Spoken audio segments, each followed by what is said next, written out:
The irony there is that we've nevertheless been using what is effectively a totalizing economic science, and we've done it to ourselves. British capitalism at this point bears absolutely no resemblance to any of the promises that were made for it by the Thatcher Revolution. So the real risk is that we give up on democracy before we give up on a paradigm that was misconceived from the beginning.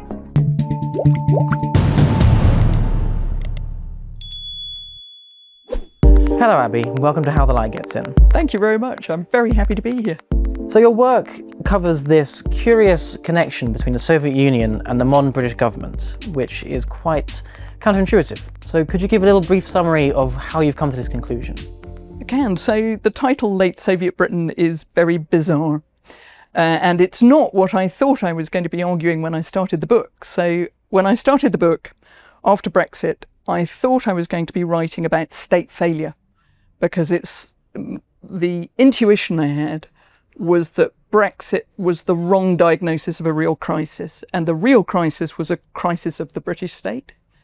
So when I first started working on it, I was looking at failures in things like public sector outsourcing, quasi-markets in the welfare state, and the new public management. And the thing that became really strange was that the more I looked at it, the more I thought, these failures are really familiar. And they were familiar to me as someone with a background in the old Soviet system and in the post-Soviet transition to neoliberalism. And so my next thought was, well, that's insane. They can't be the same. Neoliberalism is the opposite to the Soviet system. How on earth can I be seeing these pathologies that seem so familiar? And then I realized that the book was going to be much longer than I thought, than I was expecting when I started it, because I realized that to make sense of that, I was going to have to drill all the way down into the metaphysics behind Soviet and neoliberal economics. And the more I did that, the more I understood that they were effectively mirror images. That Stalinist economics specifically, and the mathematical formal neoclassical economics, which is the basis of neoliberal policy since 1979, they're effectively both machine models of the economy. They both operate with sort of closed system reasoning about the possibility of a completely efficient system, whether that's a completely efficient social plan or a completely efficient market. And then the dark historical joke is that they necessarily converge on the same statecraft. Because if you believe you live in a computable world, then the methodology of organizing the state is a methodology of quantification and output planning and forecasting, and the assumption that if you design regulations in the appropriate way, enterprises will only ever work in a way that is socially productive. And so this took me down a philosophy of science route eventually, backwards induction, that I needed to use to explain why closed system, deterministic machine models of the economy can't work in a human society that is an open-ended system that cannot escape the uncertainty that we live with, because the world is always becoming something else. So there's a philosophy of science argument at the beginning of the book, which is pointing out that you would need godlike omniscience to be able to solve the riddle of history and say, we have a governing science that is good for all times and places, that can govern an economy in a fully efficient way. And what the Kantian tradition in the philosophy of science would say is, you can't do that. You can't escape the history of your own curiosity. Every theory we have is built on the back of the theories that came before. You can't suddenly transcend that. So there's some kind of Archimedean point where you can read the world clearly. And even if by some miracle you could bump into a perfect explanation of how we got here, the human social world is always becoming something else because we're imaginative. And you get emerging novelty in complex systems. We have technological changes. So the future is always going to be different from the past anyway. And actually our freedoms live in that openness. So we should be very wary of embracing an economic science that says we have the correct science, now you can all conform to it. And that's what the book is about, is that we, not only do we fail to conform to it, it would be impossible that we could conform to it. So this notion of philosophy of science being so important here, it makes me wonder, why do you think the field of economics has been led so astray? It's in the wake of the Soviet Union, it feels diametrically opposed, and yet why is there such this appeal to utopianism that can motivate economics that has led to the same pitfalls that we have all live in today? And they are diametrically opposed. I mean, in the sense that it would be outrageous on the political level to compare the kind of totalitarian, politically violent system of the Soviet Union with the free and fair elections and the liberal democracy of the British system. And the irony there is that we've nevertheless been using what is effectively a totalizing economic science, and we've done it to ourselves. We've done it without physical coercion. We've done it without revolution. It's not that there's been no political violence. Anyone who remembers the miners' strike or the poll tax riots will say, well, the state has been willing to repress, in particular, those riots or those political demonstrations that have been very economic. But still, in regime terms, they really couldn't be further apart. What they hold in common is that they're both misadventures in high modernism. So they're both coming out of the end of the 19th century and the beginning of the 20th century and looking for methodologies that will effectively allow us to transcend the vicissitudes and uncertainties of the social world. And it's part of the scientific revolutions, in a way, to say, well, the idea that there could be an absolute science, that we could have mastery over nature, that we could find the correct answer so that we go away from the haphazard, endlessly sort of controversial political philosophy and emerging political science and ethical debates that we've had from, the dawn of civilization to today. And we'll just have the answers. And an early name, a kind of early label for neoclassical economics, mathematical economics, was social physics. Because the idea was that, and this is effectively what they do, they effectively cut and paste Newtonian mechanics and exchange the idea of energy in Newtonian mechanics and swap it out for utility in order to have this sort of scientific mathematical approach. And the aspiration is a really human one, I think. The aspiration is to say, look, there's all this, conflict and poverty and endless metaphysical horror, if you like. Imagine if we had a science that could solve it. And actually, a lot of the early neoclassicists were socialists, which is something that gets lost actually in a lot of left-wing critiques of neoclassical economics. Slightly caricatures the idea that it's all right-wing. It's better understood as a methodology. And the most optimistic, dogmatic users of that methodology say, no, perfectly competitive markets possible. Free markets possible. People are rational, they're fully informed. But what became adopted as the Blairite tradition, actually, the kind of mainstream economic tradition, is more critical and says, no, that's utopian, but it's a scientific heuristic which will allow us to talk about how markets fail. So then we'll have this whole methodology that allows us to solve the riddle of history. We can mend market failures, we can sort out monopoly, asymmetric contracting, we can solve the climate crisis by pricing nature. We can do all these progressive things by using the methodology given to us by formal neoclassical economics. My argument is that's not nearly as metaphysically neutral or as apolitical or as politically expansive as that implies, because the idea that you can mend market failures is a fallacy. It's assuming that by mending the broken connections in a system, you're getting closer to the horizon where everything is complete and competitive, perfectly competitive markets. A market failure implies it can be fixed. Exactly. And that is a category error. It's a confusion of something that is logically valid with something that you can reproduce in the social world.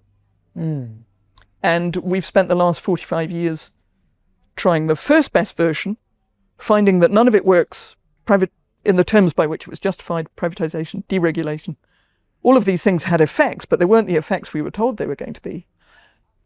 And then the next generation, as it were, Cameron's generation, the Blairite generation, the New Democrats in the US, the European Commission, I mean, pick your institution, pick your party, has basically spent the last sort of 25 years trying to mend the market failures and being increasingly baffled that all those institutions continue to evolve with dynamics and pathologies that neoclassical economics can't even describe, let alone solve. And what they're ignoring is the fact that the later decades of the Soviet Union were spent with talented, brilliant economists, Russian economists and Polish economists and Hungarian economists, trying to figure out how to mend the broken connections in a planning system that you could never make complete. So the later generations of neoclassical economists, like their cousins in the Soviet bloc, spend their lives trying to solve information failures on the misunderstanding that this is something that you can do in a world that is evolving and always becoming something else. So I thought something interesting that happened today on one of the panels was Will Hutton, the former editor of The Observer, Labour grandee, so to speak, criticised you for strawmanning your position on the efficient market hypothesis, that it doesn't apply to reality. But that is the leading edge of our current. You really are setting up a straw man or straw woman. You are really setting up a straw man. Why do you think the left has this blind spot for the methodological problem? When because they must well believe that they are doing something distinctly different to the libertarian right. Yeah, and they are. But there is this underlying methodology and utopian ideals that still captures the way they think. So I think there are several aspects of that. And I think almost the most damaging aspect of these kind of high modernist philosophies, but neoclassical, neoliberal economics, is it has got us entirely used to the idea that there are technical solutions for social problems. So the idea that you can depoliticize economics, it's such a lovely idea. I mean, it's back to the origins of neoclassical economics. Imagine if we could have a methodology that would take us to a world of perpetual peace, or that would, in the Blairite terms, the third way terms, get the best of markets and states, right? Where you could use the state to regulate markets so effectively and efficiently that the state would only have the function of making a presumptively mendable system mended and efficient and effective. I mean, it's a great dream, but it's a utopian dream. But it is so ingrained. I mean, if you're an economics graduate, this is what you learn in your economics degree. The Treasury Green Book that defines the decision-making processes across all government departments is a neoclassical second best world Green Book. That is that methodology. International financial institutions use neoclassical reasoning. Central banks use dynamic stochastic general equilibrium models that are effectively general equilibrium models that use the idea of the representative agent. You have rational expectations models that are also used by central banks. The irony being that rational expectations model started life as a technical idea that everyone in the model shares the same knowledge about the system as the modeler, and it allows the modeler to come up with kind of probabilistic arguments out of this model. They often use an idealized social planner as the model, and the originators, people like Thomas Sargent in rational expectations models, talks about the communism of models, literally, because they are the idea that everyone in the system understands the system and it's a perfect system of coordination, no information gets lost. So these models, these way of reasoning through things, these way of building forecasts, integrated assessment models for climate change also have these methodologies. It's a very windy answer to your question, which is basically why do social democratic parties cling on to this methodology? Because without it, we'd be starting again. I mean, we would really be stripping out the governing science that we have institutionalized in almost every single economic agent in the country, whether that's government or banks or financial entities or credit rating agencies or, corporations or consultancies. And I don't want to argue that neoclassical economics is useless. It's around asymmetries in contracting. It can be very insightful if you're looking at simple markets where you can reasonably coherently say that there are repeated phenomena, that you can isolate the generative mechanisms in that story, then neoclassical reasoning can be very insightful. After the fact, it can let you rationalize what may have happened or what may happen repeatedly in certain circumstances in a way that is insightful. But the idea that it is a sufficient governing science is unsustainable in the philosophy of science. And if you look at the state of Britain today, I think it's also unsustainable socially and politically. I think it is taking us very deep down a rabbit hole that we should escape. Do you see this ending in a Soviet Union-esque tear down this wall situation, or is there a way we can navigate past it? Because of course we've been teaching reams of economists for years and years and years, and this theoretical approach, and it's in every government, every institution, as you say. Yeah. And it makes government easier. Like if you have that model, you just plug in the figures and you plug in your problem and it comes out with a little solution, and the solution may be wrong. Yes. But it's a handy little way of doing it. Yes. So what is the alternative, and how can we change it without tearing down this wall? Yeah, it's a great question. I mean, because neoclassical arguments are arguments from assumption, they're axiomatic deductive arguments, they're arguments from logic. They can't be wrong in the sense that they're as impossible to refute as they are to implement, because they are forms of logical reasoning from assumption rather than what we think of as the scientific method, which is theorization from observation and continuous review, right? We live in a system where, without being too facetious, you could think of Thatcherism as like Leninism, right? It's the point of revolutionary idealism. And then it didn't work the way it was supposed to, and so there were attempts to be more socially inclusive and to have, so we get into the mending market failures idea. So sort of Blairism puts us into a world of sort of Khrushchevite. They're the Khrushchevites in this system. But as in the Soviet system, because that too doesn't work the way it's supposed to. Blair, and to a lesser extent Gordon Brown, but the Blairite government spent, a decade mending market failures, only to find that by continuing to decant authority and revenues into the private sector and the financial sector, that then proceeded to not behave in the virtuous ways that we would have assumed. Although certain things did improve, Sure Start, things like that are outside of that paradigm were brilliant and genuinely improved things, and mending market failures was better than not mending market failures. But we still got into deeper and deeper structural problems.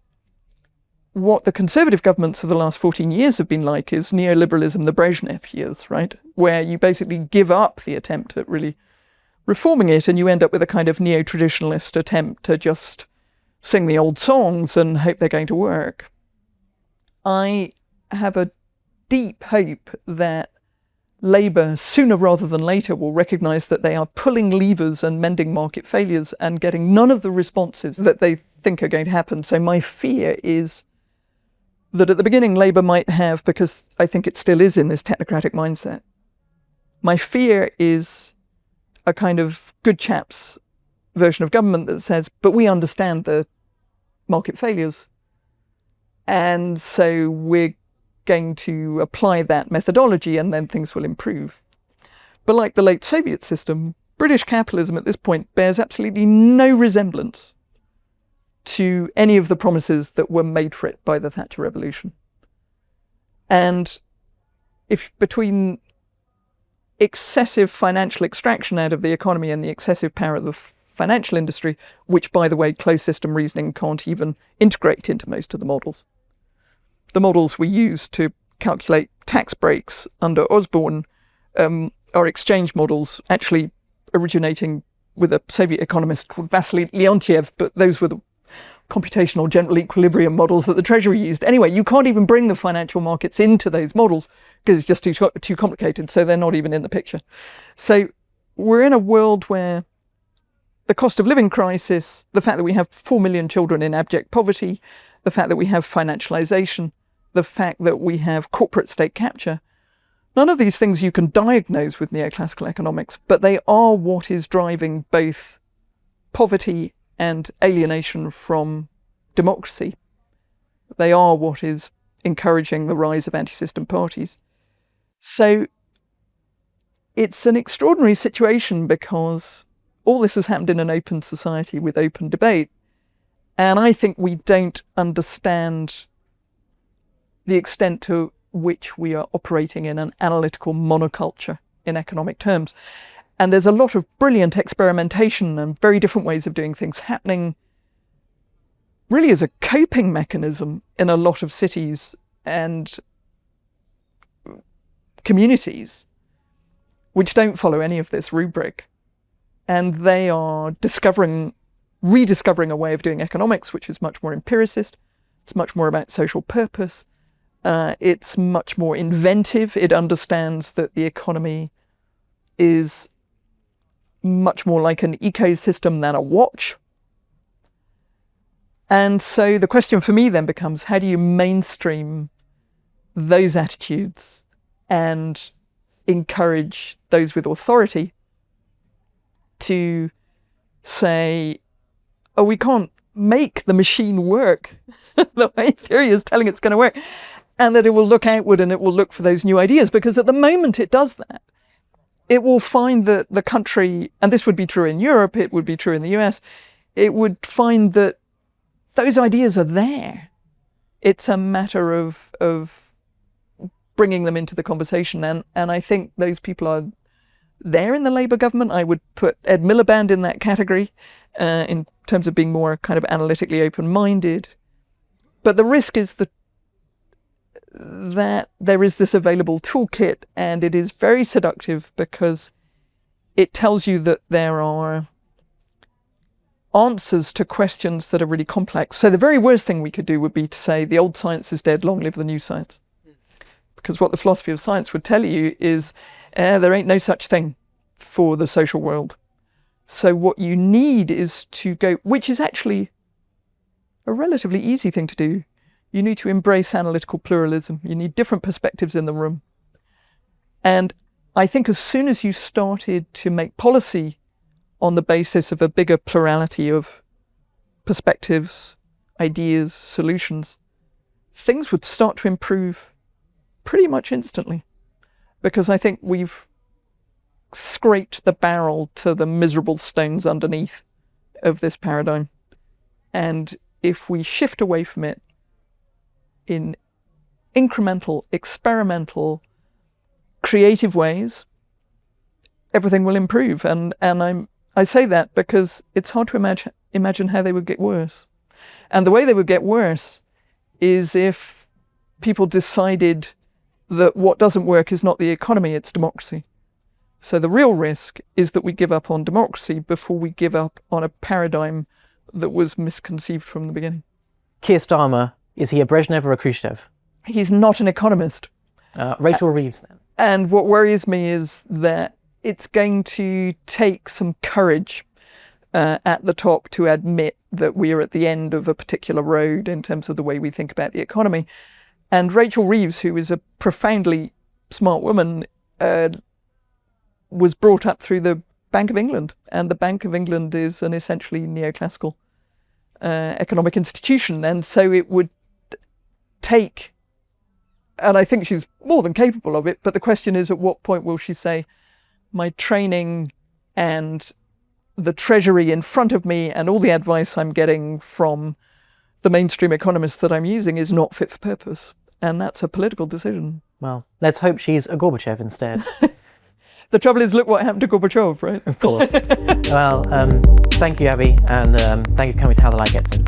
You're welcome. Thank you. That was fun.